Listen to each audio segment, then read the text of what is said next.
and welcome to Beyond Arctic Frontiers Series Episode 2. I am your host, Aliénor Perfit from the Policy Insights Forum. We are joined today by Captain Retired Anthony Russell, Executive Director, and Professor Abbie Tingstad, Visiting Professor of Arctic Research, both of them from the Center for Arctic Study and Policy, CASP, of the U.S. Coast Guard Academy. In this episode, Tony and Abbie will walk you through Arctic maritime security infrastructure, challenges, and innovation. So, Tony, Abbie, welcome to Beyond Arctic Frontiers Series, Episode 2, and thank you for being here with us today. Thank you, Eleanor. It's our pleasure. Thank you. So, I'm going to start off by asking you a couple of different questions. First, could you share with us maybe a little bit more about the U.S. Coast Guard Academy and also the role of your center at CASP?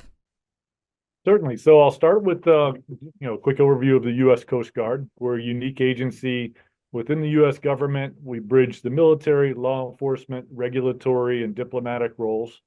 Within the Arctic context, relative to other federal agencies, we have a pretty substantial presence in the U.S. Arctic. And we deliver on the Coast Guard's 11 domestic statutory missions in that region every day. We're also the nation's icebreaking service, so we operate the nation's 2 polar icebreakers. And at the center of all of this is our ability to partner at every level, from local to international, and all levels in between, including with Alaskan Natives and Indigenous peoples. The Coast Guard Academy is a federal service academy, and it is the Institute of Higher Education for the Department of Homeland Security.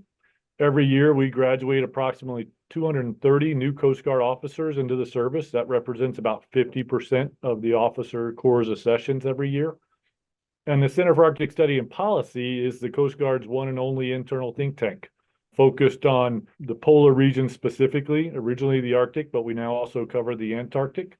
And we provide scholarly and academic support to the Coast Guard in 3 main areas. We do education, we do partnership and outreach, and then we do research and analysis. Could you maybe share with us how your role fits into the recently shared Arctic strategy that was issued by the DoD recently? Perhaps also you and Abbie can share with us some of the key points that you took away from this strategy and how it will impact your work going forward. Yeah, if it's okay, I might roll back the clock a little further and kind of start with 2022. Because I think 2022 was a really significant year in the Arctic region, particularly from the perspective of U.S. Arctic strategies. A couple of things that happened in 2022 that are particularly notable for the Arctic started with Russia's illegal invasion of Ukraine, which certainly challenged the previous notion of Arctic exceptionalism and has caused some significant geostrategic shifts, especially in terms of trade and shipping activities from Russia's Arctic region and across the Northern Sea route. That fall, the U.S. Coast Guard cutter Kimball discovered a Russian and Chinese flotilla of 7 vessels operating within the U.S. EEZ, which is a relatively uncommon phenomenon. It actually just happened again a couple months ago with the Chinese Surface Action Group. That same year, we saw the impact of Typhoon Merbok on western Alaska, and that reinforced the region's increasing vulnerability due to climate change and the unique challenges and limitations of emergency preparedness and response in the Arctic. And with the events of this in mind, the U.S. rolled out 3 important national strategy documents in the fall of 2022. First was the National Strategy for the Arctic Region, which in the drafter's own words was an update to the 2013 predecessor. And then there was also a new national security strategy and a new national defense strategy. And both of those documents looked at the Arctic in much more detail relative to previous editions than they had before. And so 2022 was a pretty significant year for kind of U.S. Arctic strategy and policy. I think if you were going to summarize what had changed is that the national security strategy and the national defense strategy certainly both expressed a more competitive profile in the Arctic region than previously. And you certainly saw elements of that also in the national strategy for the Arctic region. And then when we look at the national strategy for the Arctic region specifically, there were some interesting things that were excluded from the previous one, specifically mention of oil and gas development, which I think earlier in this century had been one of the big kind of driving factors of the Arctic future in a lot of people's minds. But what was new in the new national strategy for the Arctic region was competition. I mean, literally, it was mentioned several times in that new strategy document and laid out there as one of the elements to deal with. But then also importantly, the new national strategy for the Arctic region focused on climate change a lot more than even its 2013 predecessor, and understanding that climate is really one of the fundamental elements of what's changing in the Arctic. The Coast Guard itself had actually previously released its Coast Guard Arctic Strategic Outlook in 2018. The NSAR, as we National Strategy for the Arctic Region, we call the NSAR, had essentially kind of validated that outlook document. And since then, we've released an Arctic Strategic Outlook implementation plan, which I won't go into all the details, but it's got 14 action areas that the Coast Guard's focused on. CASP is one of those action areas in the work that we do. And then I know your question was also specifically about the new DoD Arctic strategy, and I think this might be a great time to pass the baton over to my awesome colleague Abbie and have her begin to tell us a little bit about her work, one of the authors of a recent Arctic capabilities report out of RAND before she joined our team here at CASP. So quite the expert on the subject. Thank you, Tony, and thanks so much for having us here today. It's really exciting. So yes, the U.S. has been updating many of its Arctic strategies, as Tony already noted. Most recently, the new Department of Defense Arctic strategy, which interestingly, although the Coast Guard kind of plays a variety of roles here in the U.S. Within the U.S. Department of Homeland Security, of course, but also one of the armed services of the United States, and has a different role during wartime. So definitely also part of the Department of Defense's calculus when it comes to the Arctic, among other areas as well. So we, of course, read this update to the Department of Defense Arctic strategy with a lot of interest, as did many people. And I think one of the big changes that we saw here versus prior strategy documents and prior discussions and dialogue is that now in this post-2022 environment, as Tony mentioned, there's a lot more focus in some ways on issues of competition. And with that, that strategy document led with a mention of China, which I believe is the first time that we've seen that kind of a leading actor change, if you will, when it comes to competitiveness in the Arctic from a U.S. perspective. So that was very, very interesting to us. Of course, the document also mentions Russia, and it also has a lot of emphasis, as it previously has, on the peacefulness and stability of the region, collaboration with partners, including Canada. Not necessarily new, but certainly a very strong emphasis on the role of exercises and presence, which we thought was interesting as well. That's been something that in prior years, although experts have been talking about that, there is definitely space to grow, and so that was very interesting to us. But one thing that we see a little bit of tension with the different roles and responsibilities that the Coast Guard, if in the U.S. at least, sometimes plays, is that whereas naturally the Department of Defense must worry a lot about China as a very important strategic, economic, military, and otherwise competitor to the U.S., the Coast Guard in the U.S., and I would say probably in Canada too, definitely has more of a day-to-day role when it comes to interacting with Russia. And so one thing that our center has been considering is, despite the focus on China from a defense perspective in the Arctic, when it comes to issues of homeland security, naturally Russia remains extremely important, sharing a maritime border, and being an Arctic nation, one of the 8 Arctic nations, definitely a country that will continue to be important for Arctic governance dialogue and discussions. So that is one area that we felt there might be some differences between a defense approach and a homeland security approach. Stemming from what you just told us, how would you say that the Arctic infrastructure system that we currently have, does it enable the U.S. Coast Guards and Canadian and other allied counterparts as well in the area the necessary options in support of the Arctic maritime domain safety and security? Well, the infrastructure that does exist in the Arctic is very important, but I'll pause on that does exist statement here, because as many people know, the Arctic has a lot of variability, heterogeneity in where infrastructure exists. That combined with the fact that it is a very harsh environment. And I can't continue to emphasize that enough. I don't think it's not just cold, it's also high variation sometimes in temperature. It's a lot of uncertainty in how much ice is going to be there. There is, storminess, and for certain types of infrastructure that may rely on periods of daylight, there are extreme variations in daylight as well. So it's a lot more complex than just saying, oh, it's a harsh environment. So there's the infrastructure that exists, there's a harsh environment, there's also these vast distances. Something that perhaps Canadians are a bit more aware of, but many Americans don't realize, is that when you ask anyone, which state has the longest coastline, people will say, oh, it's Florida, or maybe it's California, maybe it's Washington. No, actually it's Alaska. And so I think the appreciation for just how vast the Arctic is, given the state of Alaska or the Arctic, the Pan-Arctic, is sometimes lost on many of our taxpayers here in the US. And so that sort of triple whammy of having a relative lack of infrastructure of many types, and when I say many types, I mean, physical infrastructure like ports, as well as telecommunications infrastructure, among other things, combined with these challenges of the harsh environment, as well as these vast distances. And those can also be interpreted in terms of the coverage of satellites, for example, for communications as well,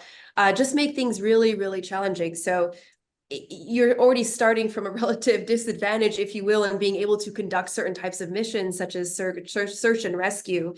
So when it comes to search and rescue in a changing climate and a changing economic, social, political, and otherwise situation, one of the difficulties is kind of keeping up, for example, with tourism in the Arctic, which is one of the areas that is growing in many places. And now some of, tourists are going places that they have never been even before in more recent years. And so being able to kind of keep up with being able to provide essential services like search and rescue, given the environment and given the cost of building on permafrost, or making sure that there are more ice-breaking vessels to ensure safety in the region while continuing the science missions that they already do, for the US at least, is a challenge for sure. So those are all great points by Abbie. The Arctic is changing, and people use the term rapidly, but we often have the conversation like rapidly is a relative term. I mean, the changes are still relatively slow. Everything in the Arctic is harder. It takes more time, it's more expensive, it's more fragile, and things like that. And so that also means that every dollar you invest in the Arctic is perhaps a little more, I don't know if risk is the right word, but you have to be a little more thoughtful about it to make sure that return on investment is actually going to be experienced, right? And so a lot of thought needs to go in on the front end of these investments to make sure that they're going to be smart, that they're going to be right, that they're going to work. And so that puts us in this current period, though, where we do have to provide real-time services and support at an adequate level. And balancing between what do we need now versus what we need in the future can be really challenging. The way the Coast Guard is choosing to kind of manage that risk right now is thinking in terms of mobile infrastructure, and we think of that in terms of our ships and our aircrafts, and rather than permanent basing, forward operating locations, and more temporary and seasonal operations and things like that. And that works in our Arctic, but it might be a very different arrangement in another Arctic. Another way that we can kind of offset the challenges of the limited infrastructure and the unique operating environment is through partnerships. And we're definitely spending a lot of time investing. And when I say investing, I'm not just talking financially, I'm talking in terms of time. I'm talking in terms of building relationships and things like that with various other Arctic partners. Those can be other governments, those can be non-governmental organizations, those can be industry, and things like that. So when we think about it, infrastructure, we have to kind of use a different paradigm than what is considered infrastructure outside of the Arctic region, because you have to be a little more creative and understanding, and also not forgetting to make sure that the recipients of these services, the local communities, the indigenous communities, that their voices are in this process as well. So those are some other considerations that I would add on to Abbie's great points. Yeah, it's true that in the Arctic, it's important to view the word infrastructure as it has many different definitions, if I can use that term probably. Stemming from what you just said, having more people come into the Arctic when it comes to tourism and other types of activities, usually that goes hand in hand with probably, more pollution risks. Notably to the melting permafrost, and also with global warming and the rise of sea levels. What would you say are the Arctic emerging needs in this area to prepare for the future, and especially as it relates to infrastructure in the broad sense of the term, but also the capabilities that are needed to support the missions of the U.S. Coast Guard and its counterparts that are in the region? Maybe I'll start and then turn it to Tony. So from a U.S. perspective, at least, the Coast Guard's primary, roles don't necessarily include more broader infrastructure planning and maintenance and things like that. However, it's really useful for the Coast Guard to understand what the risks are, because that impacts both what I would call the demand for Coast Guard and partner services, as well as their ability to supply them, if we want to put it in perhaps more of a loose economic model, if you will. So in terms of demand, when we think about, say, permafrost melt, like oil pipelines travel over permafrost. Unstable ground through permafrost melting can cause breakages in those pipelines. We also saw a situation recently where, climate related or not, it was certainly a physical impact of sea ice destroying an underwater cable. And not that the Coast Guard necessarily was up and helping with that response, but you could imagine a situation in the future where maybe that would have been necessary in order to get the commercial crew in there to go fix that data cable.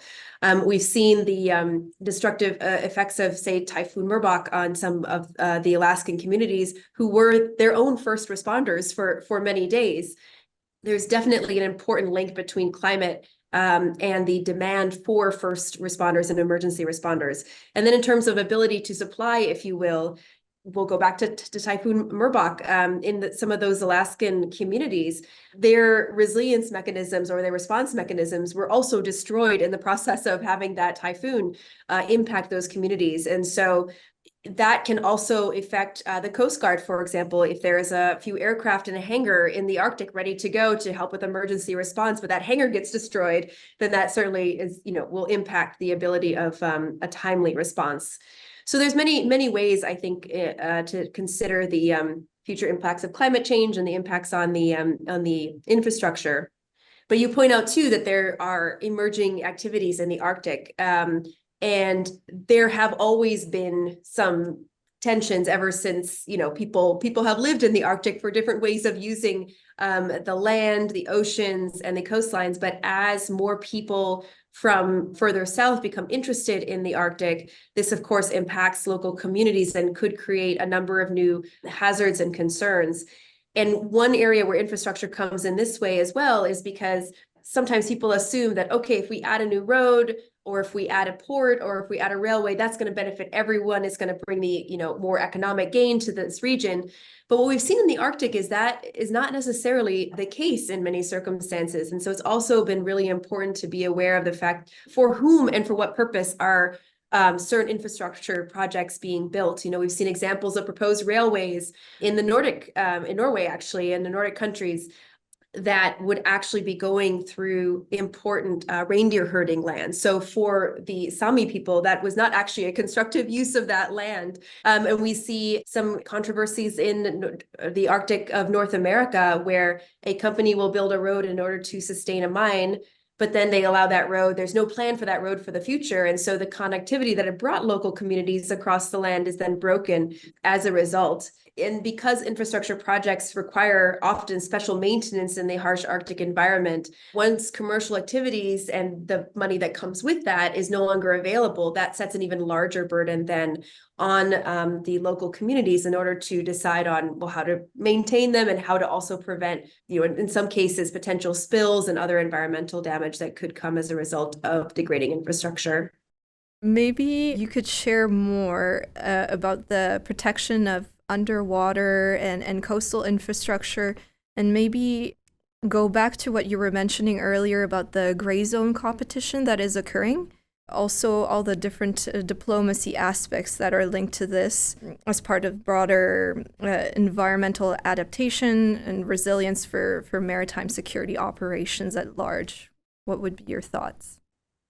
Something that's really interesting about being an Arctic observer is because there are relatively few entities outside of the local and importantly indigenous communities and First Nations that have a presence in the region. Sometimes federal entities end up having roles that they might not always have in other parts of the world.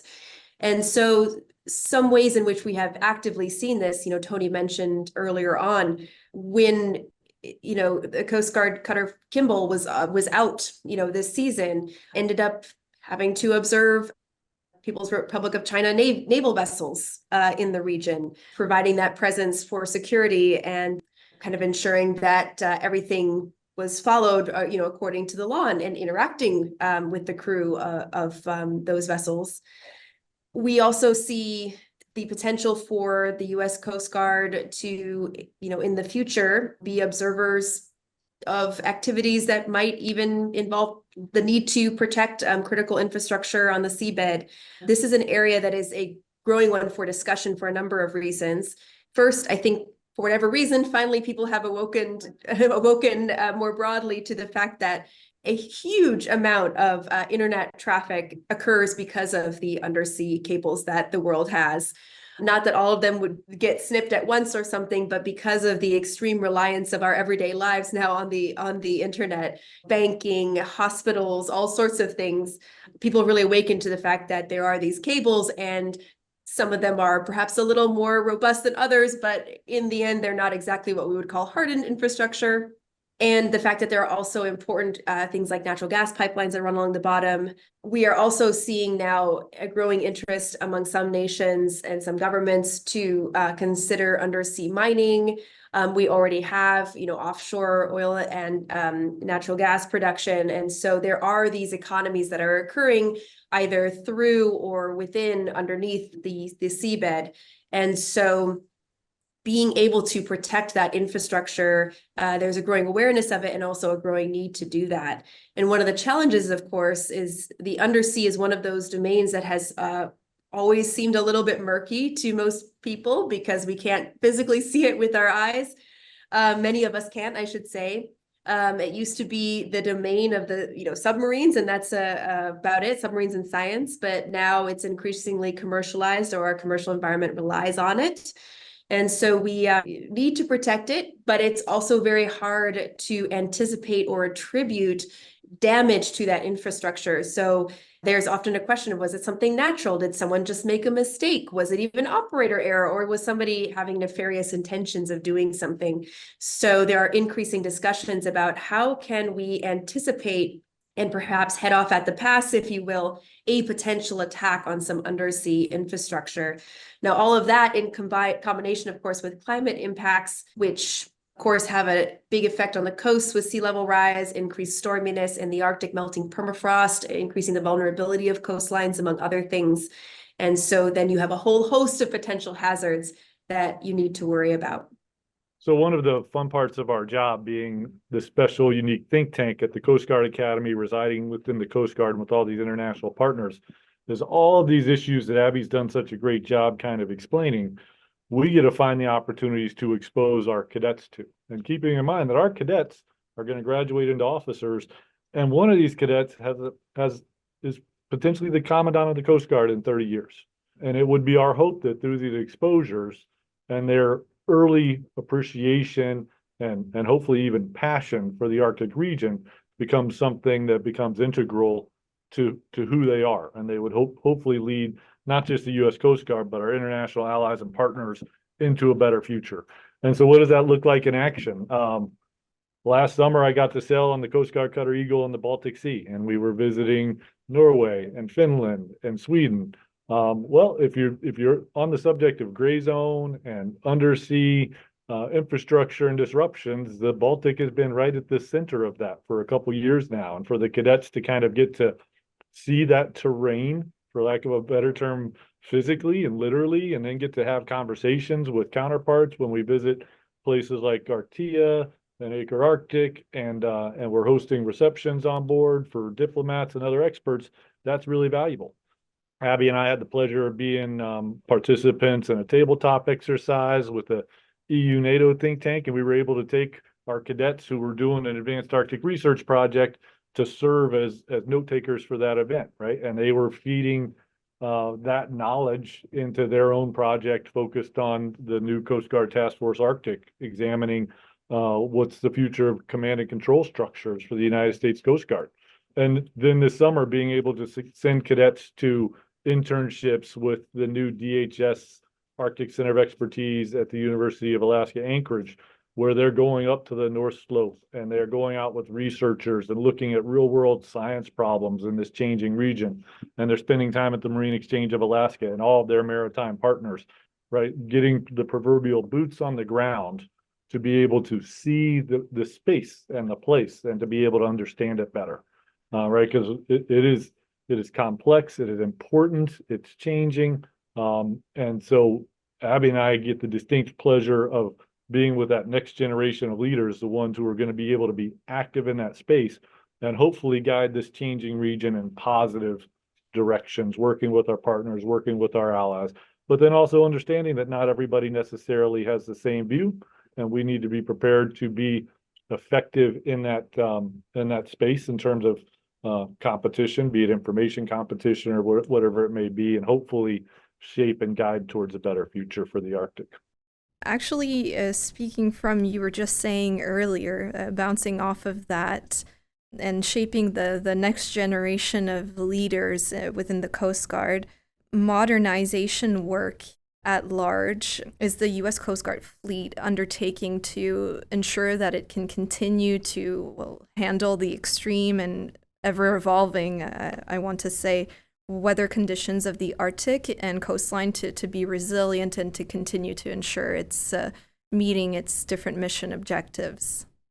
Well, I'll hit it with some broad strokes, and then if Abbie wants to dig in on some details that I would say to kind of frame it accurately that we're curious about, right? Because it's very early in the game for a lot of this stuff, and so there's a lot of exploration going on. Nobody has the silver bullet for solving any of these challenges.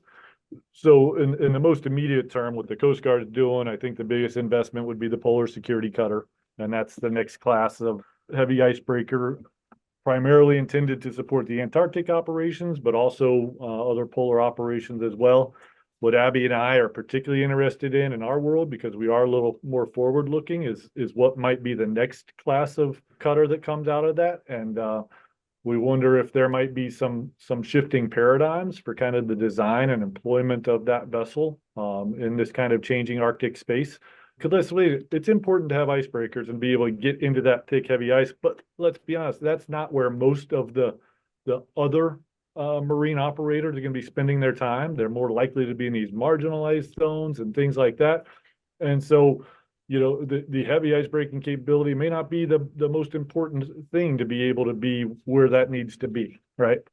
I would encourage you and the people who watch this podcast to go back and look at the Coast Guard Cutter Kimball's most recent patrol. And there's a news release out there on what they did. And I mean, that's what Arctic presence looks like. They were doing fisheries enforcement. They were doing community engagement.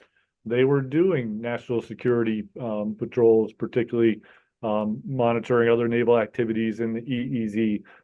They're doing the whole range of things that you can't do if you're not there, and being able and being ready and present to deliver on those missions.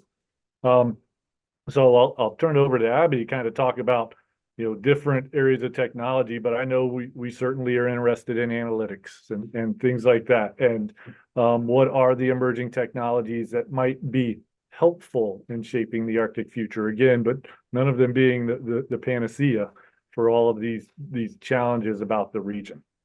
Yeah, I mean, what you mentioned, Tony, about the polar security cutter and perhaps, some future vessels as well is a really great example of kind of thinking nearer term, and then what we might see a need for then in the further future as well. I wanted to follow up on one thing that you said too, Tony, which is so true, just that there is no silver bullet. Oftentimes, we'll have discussions with stakeholders, and one of the favorite questions is, okay, if you could spend $1 more, what would it be on? And I really dislike that question, because we always try to emphasize there is no silver bullet. You need this and something else and something else. And that is, of course, one of the challenges of investing in the Arctic, right? Is that if there was just a single solution and everything would be done, and we'd be ready to conduct search and rescue anywhere, anytime, among other things, and fisheries enforcement, then, that would have been done probably a long time ago. But there really is no silver bullet. So what we've seen over the last decade or so is a movement away from trying to find this silver bullet, which is not something that can be found, and moving into more of what does an Arctic portfolio look like? So, and this is not something that is, say, codified in a strategy somewhere necessarily, but rather through dialogue and discussions also with partners, is an increasing recognition of what a portfolio might need to look like. And of course, this does involve capabilities, but icebreakers are only part of that equation. There's also a real need for aviation and potentially for capabilities that are remotely controlled in some way, shape, or form. Space is important. But one distinction that we've been trying to make in the report that Tony mentioned earlier, it was a congressionally mandated study looking at the Arctic capabilities of the U.S. Armed Forces, and also looking across the different Arctic nations and other Arctic stakeholders in terms of what capabilities they bring to the table. Is that for the U.S. in particular, one of the major challenges is really in capacity as opposed to capability. Now, they're both issues, but one involves the numbers of things, and the other involves specific ability to do certain things. And so what we found in that study was that the U.S. generally needs more capacity to be present in the Arctic. There are also some capability-related issues that we observed, and these related to logistics and transportation, as well as, so that's an infrastructure problem for the most part, as well as domain awareness or ability to know what's going on in the Arctic, of course, as well, and then also communications. So I also wanted to add too that there is a people perspective here, and that really hits on Tony's point about, working with the future leaders of the U.S. Coast Guard here at the Academy, because all the nuances in the Arctic are things that we can discuss with them. For example, understanding why the gray zone is important in the Arctic. The gray zone, of course, being this interesting space between peace and war, where you have a lot of different actors. Some are state actors, some are non-state actors operating with unclear intentions, of course, and understanding why the Coast Guard might encounter this in the Arctic because of having that Arctic presence, suddenly being deputized without actually being handed the baton formally. Why diplomacy is so important in the Arctic, again, from a U.S. federal perspective, not alone, but certainly with a strong presence, the Coast Guard is present. And so sometimes does tend to take on a little bit of a diplomatic role as well. We already discussed the necessity of Coast Guards speaking to each other in the Arctic, even if their national governments at a higher level, strategic level, can't really have open dialogue because of issues such as the ongoing war in Ukraine, as an example, with Russia. But we see, for example, the US and Canada and others working together in the Arctic Coast Guard Forum, among other things. So there is definitely a need in that overall portfolio for Arctic operations to have a lot of important stuff, and a lot of it in some cases, but then also having the right people with the right training and understanding as well, because that is an important part of the equation. Yeah, and it makes the entire difference, if I may. I wanted to go maybe dive a little bit deeper into one of the points that both of you were talking about a little bit earlier is the technology aspect of things. With the increased awareness, let's say, that people have nowadays about all the different weather challenges that exist in the Arctic with the climate that it has. Of course, there is the advent of new technologies such as quantum, AI. There's also the space sector that you were mentioning as well. I know NATO refers to it as EDTs, so emerging disruptive technologies, just to name a few. What would be some of the advantages of adopting these advanced technologies into the Arctic space?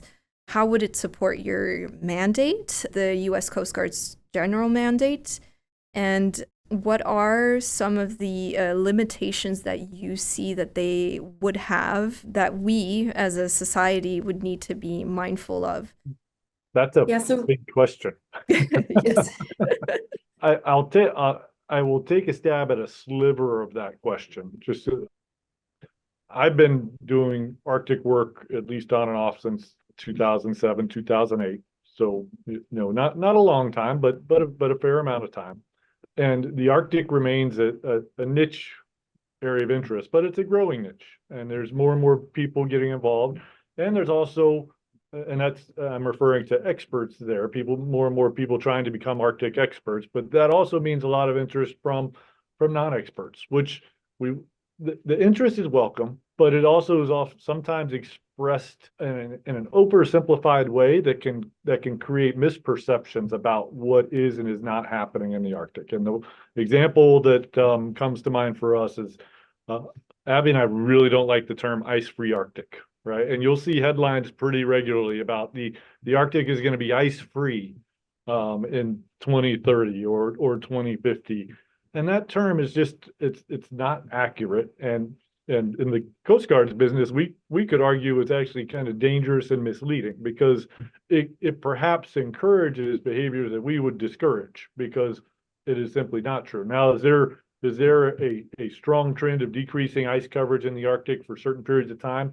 Absolutely. But what that also means is there's an increasing dynamic element to that ice in the Arctic, which means more uncertainty. So getting around to your question about technologies, one example you could think of is using some of these AI and machine learning tools to better predict the movement of those ice patterns, right? So that you can discourage activities in certain areas because you suspect that they are going to be more prone to ice events that are going to be hazardous to mariners, or if you have increased fishing activity or increased, name kind of your economic activity or even tourism, to be able to have the information to help people avoid bad situations that are going to require services like Coast Guards, the U.S. and others, to then come to the rescue. Because we'd really not, prefer not to have to be in the business of rescue by helping people avoid those situations, hence the IMO Polar Code and things like that. So I hope that, that's not necessarily an answer to your question, but giving an example of where some of these technologies may be helpful, but it gets back to Abbie's earlier point that there is no magical technological solution to some of these challenges. It is still going to be a uniquely challenging operating environment for us and others for the foreseeable future, even as there is more increased human activity, which means more increased opportunity for mistakes that lead to more need for Coast Guard-like services to come to the rescue in those circumstances. Yeah, that AI is a great example, Tony, because there has been a lot of debate about how much artificial intelligence, machine learning, etc., should be brought into the Arctic in a beneficial way. And right now, I think the conclusion that we've heard for the most part is that AI to understand the Arctic environment seems to largely be beneficial as an aid, not necessarily as the decision maker, if you will. But Tony gave a great example of better predictions of sea ice conditions. We're also familiar with the ability to incorporate different kinds of information to train machine learning models. For example, the use of indigenous knowledge being very important for some types of models as well. There have been discussions about, and I am a scientist, so I can kind of laugh at the scientists being part of that group, but, going in and trying to study an area and then being mystified by the results. And then, of course, a local indigenous person can tell you, well, this is the answer. This is when the salmon are coming, because they have all of that background. So insofar as tools like artificial intelligence, machine learning, et cetera, can help marry different ways of knowing in ways that are beneficial to all, I think that is very valuable. A few other examples. Just a couple of days ago on Sunday, we had the Space Norway satellite launch, which to us was very exciting because there are payloads for military use, and this is an international and a government commercial partnership as well. So there are payloads for military purposes, there are payloads for commercial purposes, there are payloads for science. And so that to us is pretty exciting, especially if you consider the difficulty in getting internet access and communications access across the Arctic. Space really does hold a pretty special potential for helping the Arctic in that way, not least because of the harsh environment impacting infrastructure on the ground and off the coast, if you will. Another example is the recent icebreaker cooperation agreement between Canada, Finland, and the United States, which is working to help formalize or codify the ability to share some technological information, as well as the information that could help train people, as well as the future potential to have different vessels built in a selected group of shipyards across the three countries, potentially for even larger markets than just those three countries. So some really exciting new agreements and advancements, if you will, in the technological areas. However, I would say, like with the infrastructure, the question with technology is always for what purpose and for whom who does this serve then as well? And because the existing issues have been present in the Arctic for so long, sometimes we're fond of saying, the new gaps are pretty much still the old gaps, right? We have some very basic types of infrastructure that may or may not be solvable by leapfrogging to, the next generation technology, sometimes even having the present technology or even 1990s technology, to build off of, or infrastructure would also be helpful. So I think it's really important to also remember one challenge has been water logistics in the Arctic. Well, some countries bring their water in ice and then they melt it. That is not high tech, but it really works for some countries, and so even thinking like, okay, well, this does not necessarily need to be high tech to be effective. Again, also looking at indigenous and other local communities, how they have developed resilience strategies over the years does not always need to be high tech, reliant. And so really understanding where that technology like AI will be, or technology in space will be helpful, and where you may not need to make that type of investment, or when that investment could even be harmful for what you're trying to do, is really important for coming up with a strategy for using technology for the Arctic. I wanted to dive maybe a little bit deeper into this aspect of our conversation here. For the next generation technologies, rather, how would you see that they could help advance securing energy in this Arctic space? How would you see we can help be prepared in case of there's an emergency that, needs responding to? Tropical storm Merbok, I think, would be a good case study. The nature of that storm, while the Coast Guard was certainly paying attention to it and interested, the impacts were not necessarily within the Coast Guard's typical mission set to respond to. But as one of the larger federal agencies with a presence in Alaska, and particularly in this case, because we frequently go out into these communities and do inspections for them of regulated facilities. So in that process, you actually, one of the nice things about that is you develop some relationships. these are small communities where the individuals in those roles wear many hats, right? So the school principal may also be the person responsible for the fuel farm for the town. And so when an incident like Murbach happens, and the first thing you're trying to figure out is who needs help and what sort of help do they need, you got to reestablish or establish those communication channels. And in those cases, the Coast Guard was very helpful in the regard of being able to help do that. But one could also wonder, and I think some of the technologies were employed in this regard, is how can you have a better sense of what the baseline of those communities are, so that you could use new technologies to get a quicker sense of what sort of damage has been done and what sort of help is needed, and be able to get those resources connected with the right capabilities and the right capacities as quickly as possible. Not sure I'm answering your question real well there. Perhaps it's another foot stopper for our thing, that technology is not necessarily going to be the solution for everything, but it can accelerate things. For example, instead of necessarily having one person go and do a physical inspection, can you be using drones to be able to fly inspections? And can those drones have already pre-flown all those facilities so that their scans are a lot quicker, a lot more efficient, and able to tell you if you have a problem or not coming, so that rather than trying to dispatch people to a place that doesn't necessarily need them there, and in fact sending them there would become an unnecessary burden on that community, can you send them somewhere else? Yeah, just to briefly add to that as well.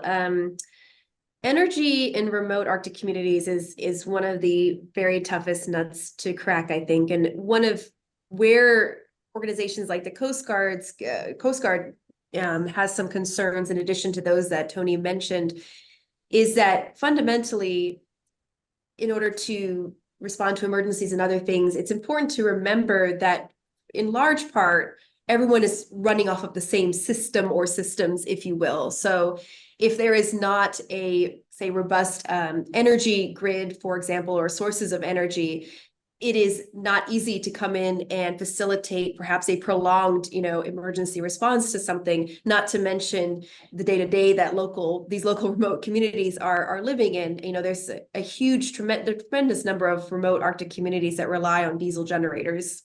So there is a robust growing discussion going on about what the potential for various types of energy are to power these remote Arctic areas that the Coast Guard would benefit from, in addition to, of course, the day-to-day of the local communities. And the answer, depending on where you are in the Arctic, is really going to vary based on what local energy sources there might be and what would be acceptable to the local communities as well. We previously talked a little bit about certain infrastructure projects not necessarily also advancing what local communities might want. Energy is a big sore spot in some cases as well. And so even when we, might think in general that green energy, in quotations, is such a great thing, for some communities that might rely on the land where wind farms would go for certain types of subsistence gathering or herding or other things, it can be quite disruptive and may even lack benefits coming back to the local community. So this is a very complex situation, but definitely one that I think all the stakeholders would like to address. It's just about coming to what the solution for each particular area is going to be.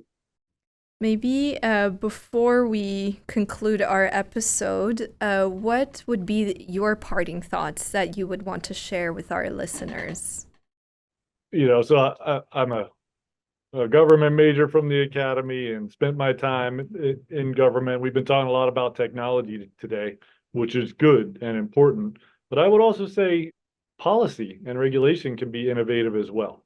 And so when we think about influencing the outcomes of this changing Arctic region, we can have some positive agency there in terms of managing those choices in a smart way, so that more of those changes are good than bad. Now we should not forget about the fact that these changes are coming from a negative place in terms of climate change, and that issue needs to be addressed. But we also just can't ignore the fact that the changes are happening. And so being engaged in those. And an area that Abbie and I are increasingly starting to get involved in and look at is, for example, we've had a study done here at the Academy recently, and one out of Hokkaido in Japan, beginning to show evidence of fish stocks and fishing activities creeping north, right? And so we look at the Central Arctic Ocean Fisheries Agreement, which has provided a time window through which, if we can work together and be smart, we can shape a better, smarter Arctic outcome around some of these changing trajectories that we're seeing. And so technology is important, but also smart policy, smart investments, government and non-government, working together, working collectively, can help us shape that future in a positive direction and not just be, for lack of a better term, victims, allowing things to happen without any control.